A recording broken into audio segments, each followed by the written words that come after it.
All right, welcome back to Denoise. We got a couple stories to jump into today. A lot of Nano Banana stuff. Nano Banana lives. It does. It thrives. It thrives. It's growing. It's mutating. It's turning into a jumbo banana. All right, let's get into it.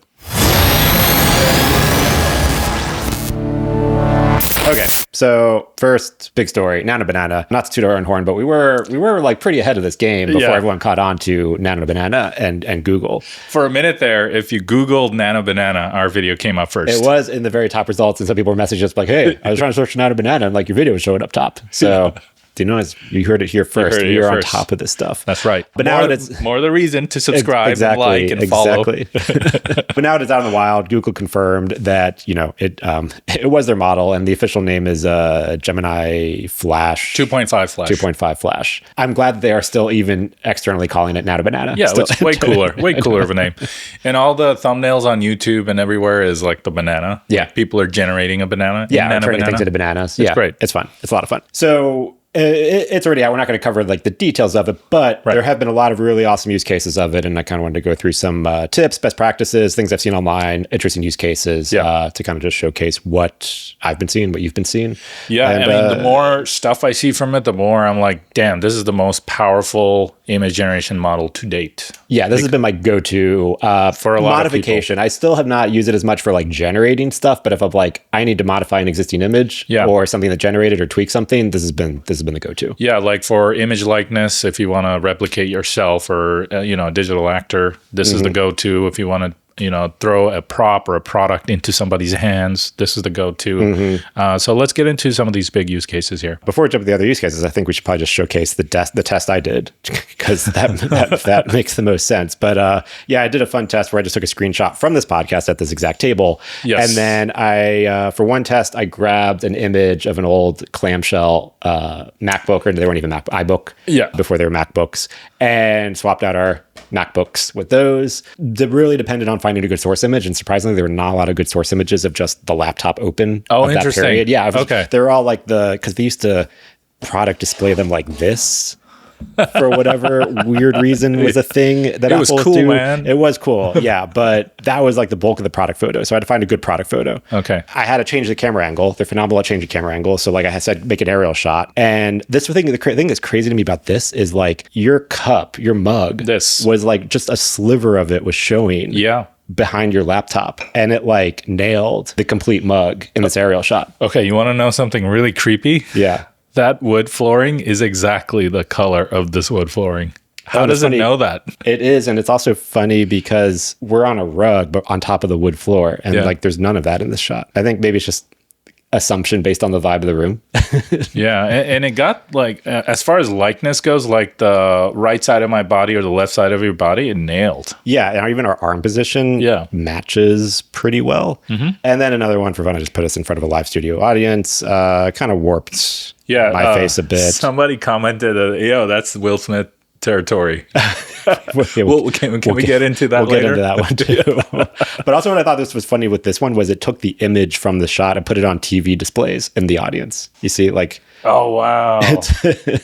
That's nuts. Yeah. Did you ask for that? No, I just said put us in front of a like live audience. This was like, I ran this a couple times. This was the best one. Reflections of the iBooks on the desk itself. Maybe it's a little exaggerated, but the fact that it's... good call. That's crazy too. Yeah. It has like the white reflection. Yeah. Wild. Okay. Yeah, and then somebody else pointed out the wood grain on the top view shot is accurate because the table is in 4 pieces. And the wood grain is in 4 pieces. Yeah, the proportions look a little weird, but it figured out that this is in 4 sections. So good. Yeah. Other use cases that we've seen. Google had a good roundup of some of use cases that they've found or some other people have found. So one is you can basically, kind of like we covered in VO3, you can drop annotations on top of an image of like what you want, and it'll honor those changes into the new image. And Freepik actually just released a tool that makes this really easy. You can't add photos to it, but it's an annotation tool. So you can take your image, click, of like, hey, change, the headphones to a hat, or like various precise notes, and it honors it really well. Wow. Yeah. Wow. Freepik's where I've been using everything too, just because they have the unlimited credit thing, which really gets you. Yep. So that's been super handy. Yeah, Freepik's been great for just jumping across models really quickly. Yeah, it's great for testing. I mean, that's how I discovered Cdance and the other ones, because they had them, and I'm like, well, I'll try it out. And then these are great. And cost effective. Yeah. What else we got? Headshots, changing angles. We covered that one. Yeah. So this is the one I sent. I'm looking at the third one here. So the architectural example. Okay. So taking just like a iPhone photo of a building, it could then generate like a ArchViz, like an architectural visualization of the building. Oh yeah, the isometric view. Yeah. Yes. Yeah, that one's cool. Yeah, that one, a photo. Yeah, this photo that they showed is pretty not that great. Yeah, it's not that great. And I'm sure it's like filling in a lot of the missing details. But at the same time, this could be really useful for somebody that's doing city planning, urban planning, anything like that, where they need to stick to a certain type of, architecture. Or, if you're doing world building in media and entertainment. Yeah, if you're just trying to build a game or something, you need some assets. I mean, I was thinking this would just kind of be a fun, interesting way to animate, because you could, create this isometric model of whatever you're taking a picture of, and then you could just run this through VO3 and say, hey, make a 360 spin, or some sort of other animation, and you've got like a model of a building of something you took a picture of. Yep. And you could do all sorts of things with that in VO3. The other territory that I don't think we have it here, but I'll just saw some of it online, is image restoration. So now we're in like Topaz and Magnifique area. Right. But this one is just on another level. Like I have this shot too, where someone restored the first photograph ever taken. Isn't that crazy? Which was on I believe it was a daguerreotype, right? Yeah. And I didn't even put together. I've seen this image before, and I never really pieced together what it actually was. And then seeing this restored photo, I was like, oh, it's rooftops. Yeah. I saw some of like Martin Luther King and stuff, because those were all black and white. Okay. Like, I've seen some too of just like really destroyed looking, torn, printed archival photos, and just having them restored. I even saw one today. I think it was from someone that works at Freepik. And they gave it like it was like a mugshot of like an old prisoner, and then like a description of like the crime they did, and then it made the photo of the crime with the person. So it like read the context of the photo, and then made like kind of did a reenactment of the crime. I still do. I watch the YouTube videos where they take historical figures and turn them into moving characters. Yeah. Like they'll take Julius Caesar, and now he's like drinking a glass of wine. Yeah. This will like level this up onto a whole different playing field. Completely. Yeah. I mean, it gets into that territory I was talking about in the Netflix AI episodes, where it's like the line between the documentaries, clarifying that it's like not real archival footage. Right. I mean, it's sort of like, you think of Ken Burns, and it's like he elevated, took archival images and elevated them. It's like, no, there was not really sound there. So it's like in that realm where he's like elevating, bringing history to life. And it's really moving and powerful, because you already have historical context when you watch that movie or that TV show. So for you to like watch a lifelike reproduction of that person at the same time, knowing the historical context really drives that home in your head, I think. Yeah. And also just making recrees and stuff that might have been shot traditionally, with those History Channel specials where it's like the interviews and the people talking, and then it's like the World War II reenactments and stuff. But doing that with Gen AI, that's what Jenny, that company, does. They're kind of specializing on lower budget documentary style recreations. Here, this was the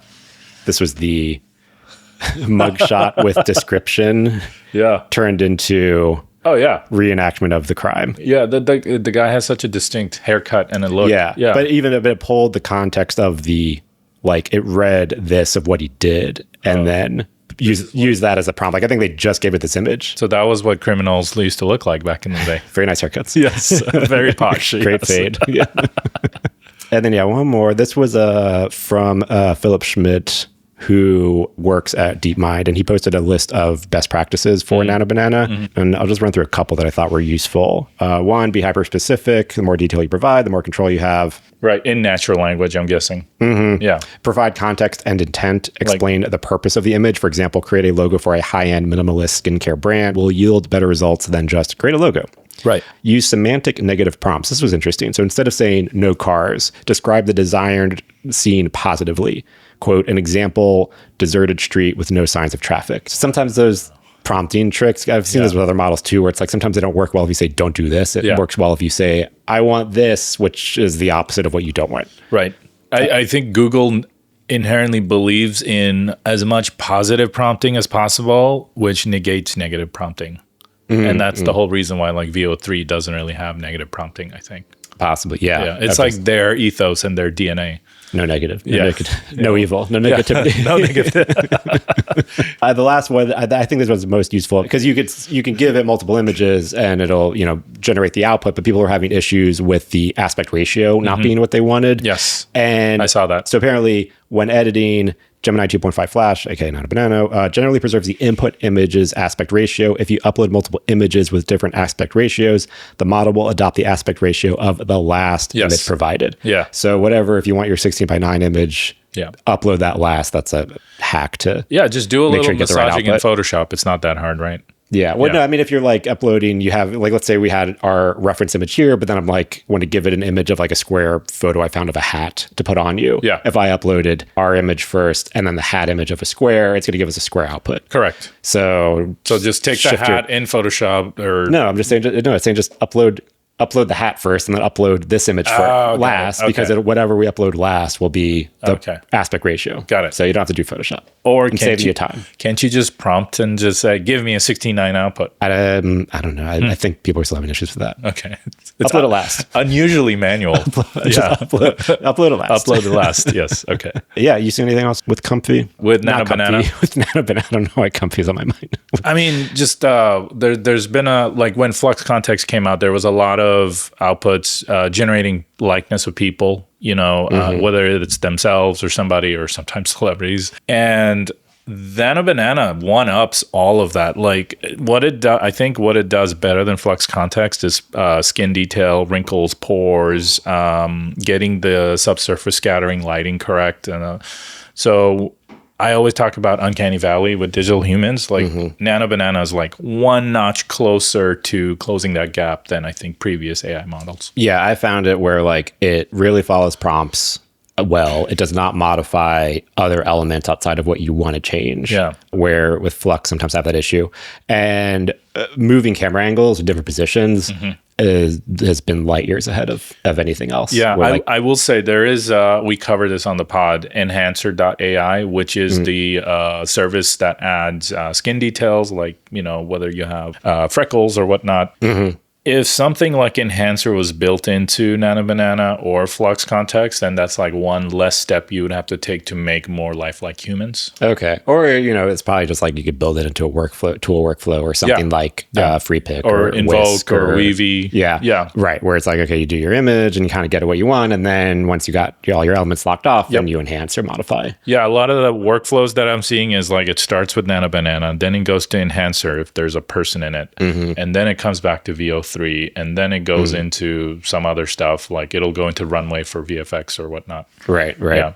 One thing, other interesting thing or useful tool, because people have been like, hey, this is great, but I still live and work in Photoshop. How do I get this in Photoshop so I don't have to rely on Firefly? Yeah. Oh, ouch. So someone, Rob the Winter, built a Nano Banana and Flux Kontext AI plugin for Photoshop. Nice. And so, we got the Gumroad link. It's $10 or suggested $10. But yeah, this looks, awesome to just bring these tools into the spot that you live and work in. Especially something as powerful as Photoshop. This is like takes it to the next level because you can just modify layers and create elements that you want, but then still have the fine-tuned control that you get with Photoshop. This is the last mile thing. Like if somebody closes the last mile, that's where they make the money. Yeah. I mean, I imagine because like Adobe has been rolling out like bringing in other models. I think that's currently, if you use like the Firefly web app, you can like call up different models and the third-party model things. Right. I would imagine it's probably only a matter of time before this is just built into Photoshop. Sure. But then it's a good stopgap for now for $10. I was thinking about Adobe the other day. I was like, okay, they were the first to drop a commercially safe model, Firefly. And last couple of years, their entire sort of strong suit was like, everybody else's model is dubious. Ours is commercially safe, ready to go. And now that they're moving into third-party models, like that claim is no longer valid. Well, I think the way they framed it was like, it's up to you and what your like legal tolerances. And so it's more like, we're gonna give you the option. So it's like, yes, if you want to create with Firefly and keep it all commercially safe, like choose Firefly. But if like lesser quality, arguably. I mean, I don't think they would say that, but yes, that's not arguably. It's like, what's more important to you, quality or legality? Right. So, they're like, we'll give you the option for the model. And, like if you're doing something, even if you're following Netflix's guidelines and you're doing previs stuff where you don't care what the issue with the model is, because you're just doing previs. You load up Flux or Gemini or Black Forest Labs or whatever. Okay, I'm going to add one more the same model. Adobe thing. Yeah. I follow some of the Adobe folks online on LinkedIn and stuff, and lately I've been seeing a decline in the number of Firefly posts. Yeah, I don't really see. The only thing I see Firefly more so now is like Firefly as a platform. Like as a web platform that is competing with the likes of like Freepik or Flora or I mean, they just released a beta of like a mood board generator where you can call up different models.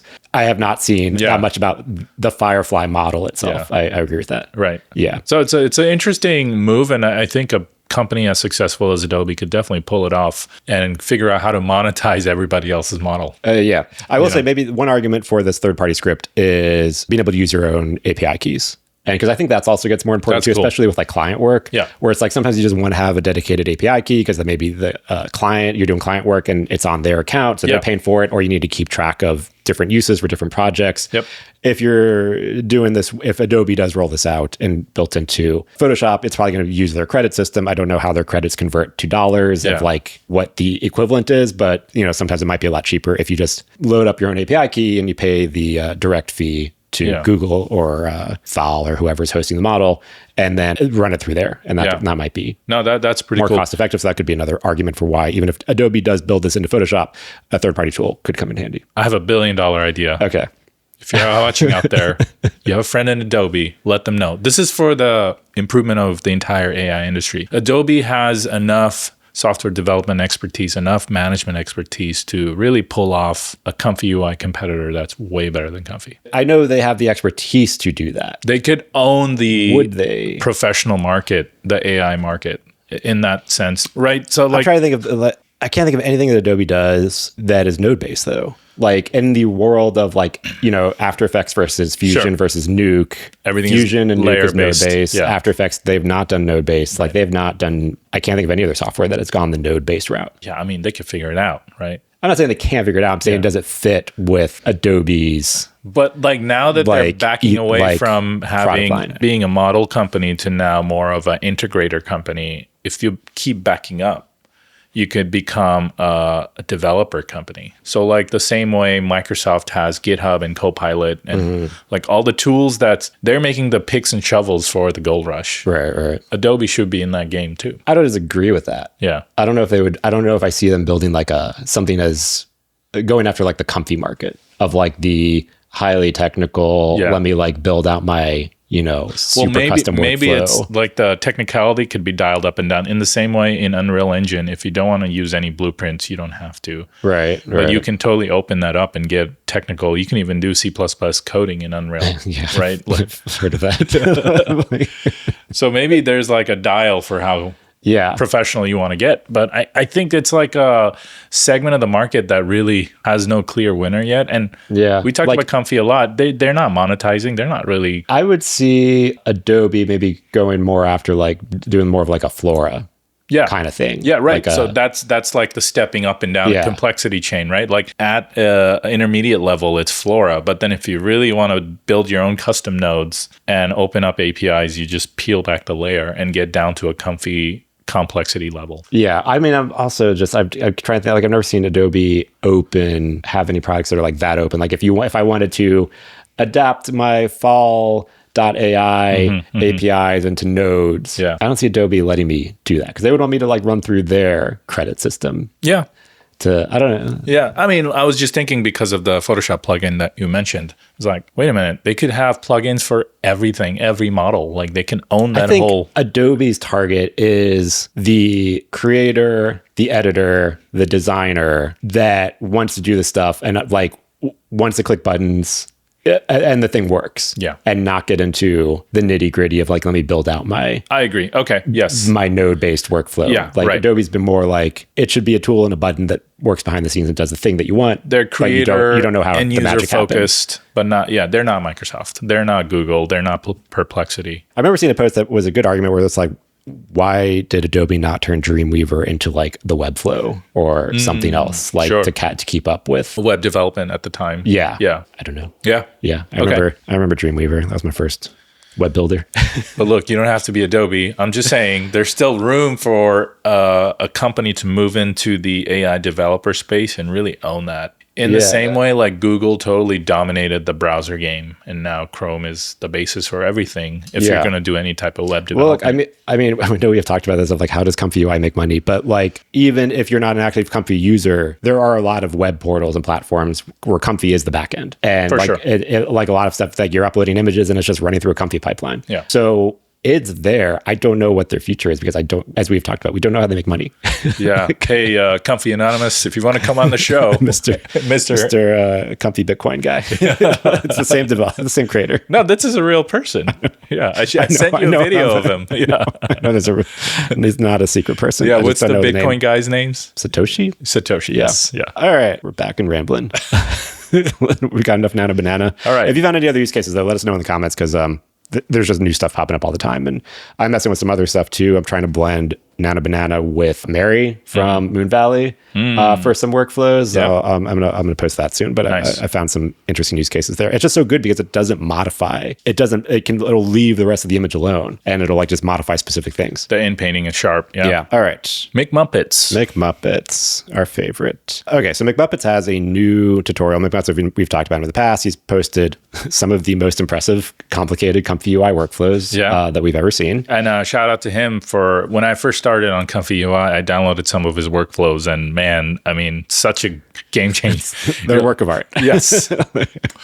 Chef's kiss. Thank you, Mick, for your contributions to the AI world. So he has a new tutorial out, but I wanted to run through this one specifically because usually a lot of his stuff has kind of been more in the animation space. Yes. But this one is VFX with live action, and it was one of the most sort of impressive workflows and blending live action with AI generation. Yep. And it's something we've talked about a lot of like how these are going to be the future and like blending these two elements. Yeah. And this is a really good workflow. And so I wanted to kind of run through what he did. And it does mimic traditional VFX in the sense that things are layer based and you're modifying, for example, the background without affecting the actor in the foreground and things like that. Yeah. So the gist of the workflow is basically shot everything live action and would modify either just some elements, like modify him in the existing world that they shot, or completely change the world and keep him. And basically he was like, it was sort of like acting with a green screen, but there was just no green screen. Right. It was just in the real world and we just needed to get the positioning right, but everything else we could change with AI. Yeah.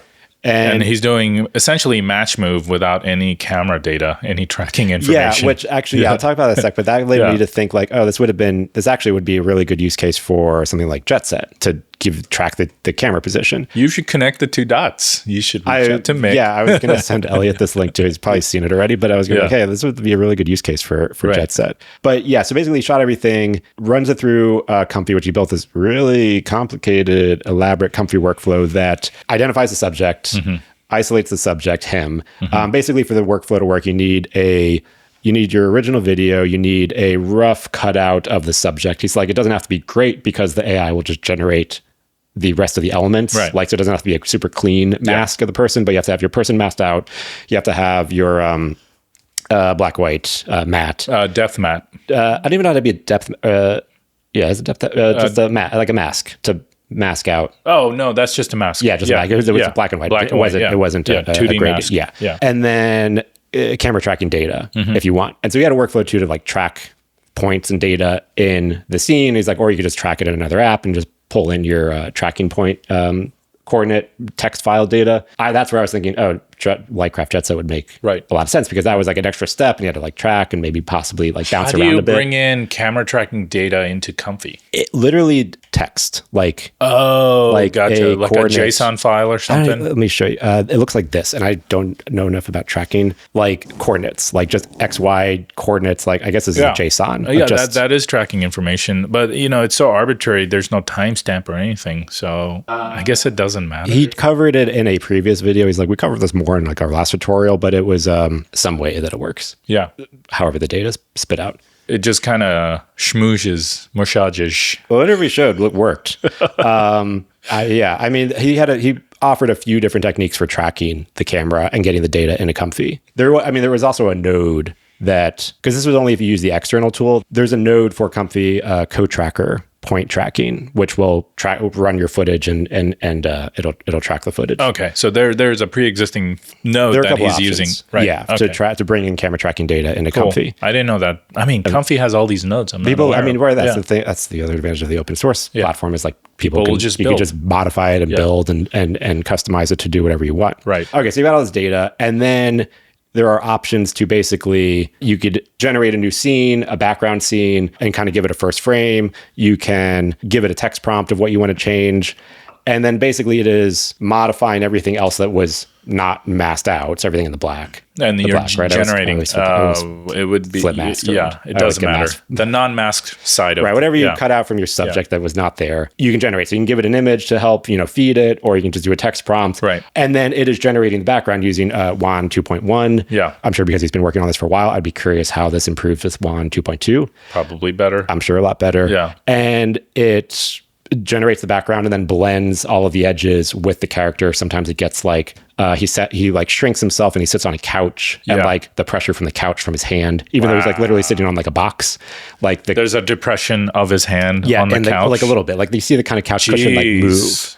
It's like aware of that. Of what is happening with the subject matter. So for those of you who are following along the video, it's essentially like a Honey, I Shrunk the Kids type of movie production where Mick is tiny into a world that's normal sized. Yeah, here, I'll run the final movie, which he has like before and after. He has like the original clip and the final shots. I think in summary, basically what he built is like a runway Olive that you could run with Comfy. Way more precise. But the thing with this is it's like he is masking himself out. So like the stuff he films of himself is not changing. Because the issues I've had with runway is like you'll say, oh, modify this, modify that. And sometimes it'll change this. Yeah. But then it'll also change how the person looks. And so you always kind of get this like hit or miss. Yeah. This gives you that precise control of like, keep the actor the same. Do not change them.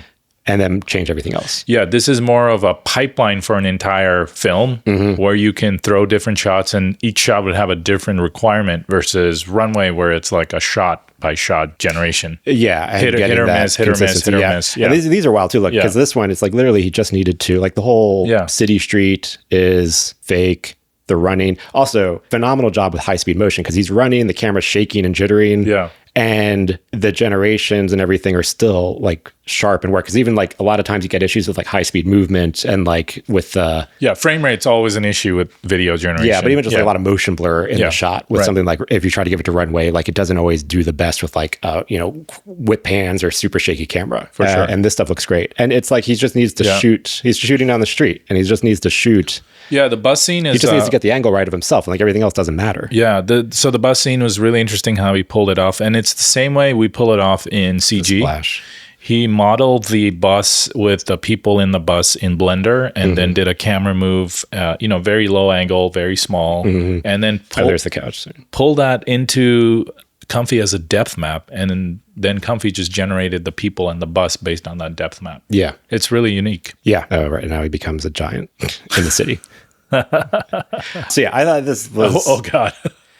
Also, he's running this entirely on his computer. So this is all done with WAN and other open source models. So this is all done locally. One person. Yeah. Or I think he's got maybe two people. Okay. You do the camera person, and I think he had someone else help him create the workflows. But this is such a great workflow that I thought was worth noting because it really blends a lot of the stuff we've talked about. Now, when you say AI filmmaker, this is what I'm thinking. This is what you're thinking? Yeah. This is a proper filmmaker, and you're just using, like, that's why the whole AI filmmaker term. You can't just call yourself a filmmaker when you're doing, like, VO3 text to video. But he's not. He's a filmmaker, and he's just augmenting the VFX work with like additional AI stuff. Yeah, so he's a filmmaker. Right. That's what I'm saying. Oh, not an AI filmmaker. Well, I'm saying that. Right. I'm saying the AI filmmaker. I feel like is everything is generated. Yeah, and it's synthetic. It's like off-putting, and then the audio's from 11 Labs, and the video's from this, and it's like for now. Yeah. I mean, sure. I'm sure that'll get better, but. And maybe eventually it'll just be filmmaker. It'll be a while. I think somebody like Mick will get there way faster than quote unquote AI filmmakers will. Or does he even, is that what he's even going for? Or is it always going to be like a blend? I would call him a hybrid filmmaker. I think he's just filmmaker. You're like a year ahead, 2 years ahead of He made a short film. Yeah. That, okay, you could have done this a while with, how would you even do this? Pull this off normally? After Effects and Nuke, you have to build a virtual environment. So all of that, all of the above. Yeah. Yeah. Right, you have to build the 3D scenes. And sometimes stuff wouldn't even work because you didn't shoot on green, so you'd have to rotoscope manually. Right. Yeah. Which is a pain. And yeah. I don't know how long it took him to do this once he had the workflow built, but I imagine not long. Yeah. Probably a week or two to like just there's a lot of shot-to-shot stuff to tweak. For me, like the biggest advantage here is not necessarily the background generation, but the fact that he's just shooting himself anywhere he pleases. It's like as long as like the no screen stuff he touches and the angle is right. Yeah, that's it. That's it. That's all he needs. Yeah, he's not really recording camera tracking information, and that the lighting, kind of is like but you can relight. You can, right? But it's more work. I mean, now we're getting back into the fix it and post issue. Yeah. Well, it's what we joked about a few episodes back. Like, just put the camera in the corner. Put the camera anywhere. Right. Just film everything, and then you'll just reposition your shot. We'll just redo it in post. Yeah. Cool. I thought it was cool tutorial. I think it's cool. Cool workflow. Good work, Mick. For a filmmaker. Come on the pause. All right. And then our last grouping, we've got a collection of stories of music and AI in the music world. Yeah, there's a lot going on there. And traditionally, we don't really cover music all too much, but since there's so much going on, we thought we'd take a peek. I think also the music industry is good to look at because usually what happens there is like a step ahead of we'll our trickle industry. Down into ours. Yeah, for sure. All right, so which one do we want to tackle first? Because there are a couple of AI music bands making a big kind of stories. Yeah, so the one that fascinates me is there's a British creator called Oliver McCann with no musical background. He was a graphic designer. And then he discovered, I guess, Suno or one of the he says AI he uses music Suno tools. to make the music, and his Suno play had like 3 million plays. And now he has a record deal. Yeah, now he got signed with a record deal with Geffen, like records, right? Like what would actual musicians have to say about that? I'm sure they're not happy. Well, I mean, also, part of it was like, wait, this feels like an Onion article because it's an ABC News article, and then his quote is, "I have no musical talent at all. I can't sing, I can't play instruments, and I have no musical background at all." That's like all of us, except for like 1% of the population. But he started messing around with Suno, and one of his tracks racked up 3 million streams. Damn. And now he's been signed as a AI music creator. Yeah. So this is where the world's going. No, I'm just joking. Look, I think this is a fluke. I think this level of success with not having any musical background is not, it's like the equivalent of the Blair Witch Project being like a total worldwide phenomena from like a $40,000 short film that somebody shot. Like these things don't happen all the time, and nor will they. This feels different-ish in the sense of like, this feels like a weird fluke in this very specific moment in time that won't really be replicated, because it's like, why do you need a person to do this? If you're going down the AI music route, what do you need a person for? Like behind this? To make it, right? But I mean, that is an actual person, and like, him as the brand. It's like you could just generate this. Oh, no, I mean, the authenticity of that person and the fact that he doesn't know music adds to the lore. I will say there was a quote, I'm trying to find it, because he did say that the Suno songs, the lyrics are bad, and that he quote, AI lyrics tend to come out quite cliche and quite boring. Yeah. And that he often writes his own lyrics and creates up to 100 different versions of a song before satisfaction. So look, that it does. So he's doing some work. I mean, going through 100 different versions of a song creativity, and that's input. And I mean, actually that is important though, because a record label wouldn't sign him if he can't copyright protect the music. Right. And from that copyright guide, at the beginning of the year, it was humans need to be involved in part of the process for it to be protectable. It can't just be like generate, spit out, and you're done. So if he's writing the lyrics and then going back and forth with Suno, the human involvement makes that, as we understand it now, it makes that copyright protectable. This is interesting, that it's like, oh, we're signing him as like a creator. Whereas, okay, so the other stories, let's jump into the other stories, because the other stories are, there are AI music bands that are completely fake. On Spotify. Completely right. We got the one on Spotify. The Velvet Sundown is the band on Spotify that's fully synthetic. Exactly. And an indie rock band that appears to be entirely AI generated is making alarming amounts of money on Spotify. They've got fake first band of all, images. It's nobody makes money on Spotify. Snoop Dogg came out and said he never made any money on Spotify. Yeah. But yeah, they came out as like a quote real band, and then it was revealed like, oh, it's like the photos, the characters, like the whole thing is like a made up story, and the music's generated. I think because it's gimmicky, it's successful. But if you weigh it against it's a real novelty artists, now. That's it. It's capitalized on the novelty now. Yeah. But yeah, that's what it's I'm like saying. when Vine came out and all those Vine TikTokers got big. Like there was a first generation of them because like it was a new type of platform, new type of content. The origin story of the Paul brothers. Yeah, so all those guys, right? Lily Singh and was she originally Vine? I think so. Like so, we're having that moment now with Suno and AI music. But let me put it to you in this perspective: would this type of success happen with a filmmaker who just texts to generates a film and then a Warner Brothers buys it for $10 million? Not Warner Brothers, but it's like, I mean, we're sort of seeing this with, the AI shorts or the generated clips, like the weird AI stuff that keeps circulating of like the fruit that looks like a baby and the baby fruit is eating itself. And there's just like all sorts of weird AI creations. Yeah. I would not like, I'm saying they rack up views on social media. The kangaroo one? No one is signing them. The kangaroo, right. Like that was a viral, that one was more in the realm of you weren't quite sure if it was real or not. Right. The other ones are like, clearly they're fake because they're no way they could be real, but they're just like bizarro, like tap into that kind of ASMR market of like weird clip that people watch, but it's not, Warner, to your point, Warner Brothers is not signing them. Yeah, so only in the music. In the music world feels much more experimental. Like they're more risk taking than the media and entertainment world that we're in. I mean, maybe it's like, oh, we can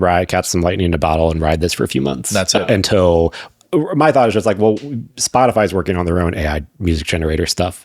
Or it's like, what do you need a person in the loop for making this when you could just have something just make music on demand, especially if it is more of the background music kind of stuff, like the lo-fi genre or the sleep genre or the relaxation genre, where it's like you just make me infinite loop you can just turn that out and have little, I mean, Google has some experimental tools where you can just adjust little knobs for like, what do you want it to sound like? And it just keeps generating lo-fi beat music. I could imagine forever. like an elevator company. Is what Otis is an elevator company. Yeah, like they would build in a GPU into every elevator, so you do local inference of a Suno model. So you just have elevator music just generating on the elevator. It's not even connected to the cloud. I think that's too. What, you don't think that's going to happen? I think that's too expensive and too high tech for like such a specific need. An elevator company. Also, when was the last time you've heard elevator music? All the time. Where? I've never. Hotels. I've you go to like Vegas hotels, they would have that. Besides like a Vegas hotel, what was the last? I can't think of any like office building or residential. I've not heard elevator music. Lobbies have a lot of music. Like hospital lobbies, doctors' lobbies. No, I mean lobbies do. Yeah, but I mean elevators. I mean it's LA. We don't have many lobby elevators. Spaces. Yeah, no, I have a friend who actually program the playlist for, because like a lot of these like restaurants or lobbies, they need fresh music, they need playlists. Like also lobbies are looking for not just like generic background music, but actual like that real songs, like, song of the moment. That programs it in. But like they'll build out, they have a whole system where it's like a playlist for the morning, playlist for the evening, and stuff that transitions. And so it's like the whole day and environment and like locations are programmed and built out with playlists. Okay, fine. Maybe I went a little overboard there, but can I come back down to reality? All right, here's my take on Spotify building their AI infinite generation thing. Dude, nobody will listen to that crap. I don't know about that. Come on, man. If you're in the group where you're just like, I just need some background stuff. Like, I mean, I'll load up Spotify's, the DJ lo-fi beats. Hey, no, I don't Joey, use the DJ. what's up? You're back. No, I got tired of that. I just use playlists. But I'll like load up Joey, Spotify generated playlists of like background beat music and like lo-fi or something. And I'm not looking at who, unless it's like a really good song. And I'm like, oh, I kind of like that. I'll save it. But like 90% of the songs, like I'm not looking at the name. I don't know who it is. It's just there for like work music. But that's a curation algorithm. Right. It is curated of other music, but I don't think it's a big stretch for Spotify to just generate stuff of, that sounds like that. That's like your next track is not this artist, but it's just generated. It's just generating the sounds. Yeah. But then you would listen to that? Maybe. I mean, some of the stuff on Suno is not that bad. I use it for like background for like some videos and stuff. I don't know. I just feel like life is too short to listen to synthetic stuff and look at synthetic films. Like, we're here to consume other humans' arts, and that's a big moment for us when we do that, right? I think it depends on the need and the use case, or like what use case that thing is filling is fair enough going for right now at that moment that you're trying to do. That's true. Like, I mean, the lo-fi girl, do they even say who the music is? Like, I only know her as lo-fi girl, but it's just always playing. It's probably an entire team of people. But I don't think they even like, I'm trying to think, I don't think they like display, like Box TV, like the song title and creator. I think it's just music on loop forever. But like, so anyone, Lo-Fi Girl is super popular, except did she like graduate or something? Did they like kill the channel? I think they said Lo-Fi Girl, graduated. Do you know what I'm talking about? Yeah. Okay. But anyway, it's just playing the music forever, but you don't really know what the song is they're playing. Sure. So like in that same Lo-Fi Girl genre, you could Spotify could just generate background music. And where Lo-Fi Girl, like the video or the track is being played in so many places you wouldn't otherwise expect, right? Like in an Uber or something. Kind of music. Yeah. Yeah. Like Waymo's. They've got like just this chill spa music playing. Right. Or you could pick other music, but it's like default to spa. And it's just like, as you're driving, it's the robots driving you around town and you're freaking out that it's like, not going to like turn into a car. You're in an active police car chase. It's playing chill music. Obviously, sleep music's another huge genre too, and it's like you're literally falling asleep, so you're not going to look at who the artist is. Yeah, and then when it comes to like kids and babies, to put them to sleep, you need some type of lullaby music, and I'm sure there's a million use cases. That's what I said. Like I think there's room for both. Okay, human and look. I mean, obviously, Spotify was trying to figure this out because it's easier to build the algorithm to play the music, instead of paying people. Yeah, it's passive income for them. They're like, why not? We could just generate cheaper than the royalties. Right. For better or worse. Okay, last one. Higgsfield, our favorite company. They also have their first AI idol. It is an AI K-pop idol. And the same thing, they built a whole using, I assume, Higgsfield's tools. Keon. Music generator. Yeah. Music videos. Fake character, the whole thing. This is like the Lil Michaela type model for K-pop. A K-pop thing. But then they're also like, hey, we want to make more models, like, be our next like AI model. Yeah. Wouldn't it be funny if somebody steals her? I know. We should. Yeah. I feel like anything that Higgsfield does is on the table to copy and replicate and run with it. So yeah, I mean, this is an emerging genre of like music's going to be, I think first to be impacted by it. Like, is it just gonna be a new genre in music? I mean, does it fit in the same after space? The Little Michaela experiment with Unreal Engine based Avatar, we've had a few mild hits. I don't see this as a thing. Like, there will be attempts. There will be many more Keons, I think, but you might be too old. We might be too old. We might be. You're right. Like, you're right. For what the target demo and where this would resonate or where they would not care. Like, your kids might not care at all. But the thing that with the younger generation I'm finding is they're yearning for, and I'm super overgeneralizing here. In general, the reason why 90s and 80s aesthetics are back, they yearn for a time without connectivity with analog stuff. That's why they're going back to wired headphones.